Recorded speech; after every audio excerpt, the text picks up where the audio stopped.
ഈ മാധ്യമപ്രവർത്തകരൊക്കെ പറയുന്നത് കേട്ടില്ലേ, തൃശ്ശൂർ ഒരു ത്രികോണ മത്സരമായിരിക്കും, അല്ലെങ്കിൽ ചിലർ പറയുന്നത് കേട്ടിട്ടുണ്ട് തൃശ്ശൂർ സുരേഷ് ഗോപി ജയിക്കില്ല. ഒരുമാതിരി അവർ ശരിക്കും ഒരു ജഡ്ജായിട്ടിരുന്നങ്ങ് പറയുകയാണ്. ശരിക്കും തൃശ്ശൂരിൽ ഞാൻ പോയ സമയത്ത് ഞാൻ സംസാരിച്ച ആൾക്കാരുടെ അവരൊക്കെ സത്യം പറഞ്ഞാൽ സുരേഷ് ഗോപി വല്ലാതെ സ്നേഹിക്കുന്നുണ്ട്.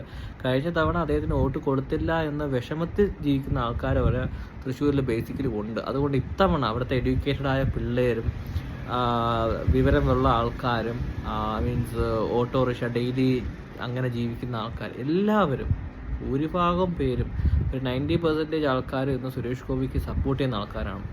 സോ ഞാനൊരു BJP കാരനായതുകൊണ്ട് അങ്ങനെ പറഞ്ഞതൊന്നുമല്ല. ഇപ്പോൾ തിരുവനന്തപുരത്ത് ആര് ജയിക്കണമെന്ന് പറഞ്ഞാൽ നമ്മൾ പറയും ശശി തരൂർ. കാരണം പാർലമെൻറ്റിൽ പോയി സംസാരിക്കാൻ എല്ലാ കണക്ക് തന്നെ തൃശ്ശൂരിൽ നമുക്ക് വേണ്ട ഒരാളാണ് സുരേഷ് ഗോപി. കാരണം ഒരുപാട് ഡെവലപ്മെൻറ്റ് കേരളത്തിൽ വരാറുണ്ട്, ഇപ്പം എയിംസ് ഉൾപ്പെടെ അങ്ങനെ. സോ തൃശ്ശൂരിൽ സുരേഷ് ഗോപി ആയിരിക്കും ഇത്തവണ എന്തായാലും വരിക. അദ്ദേഹത്തിനാണ് കൂടുതൽ ചാൻസ്.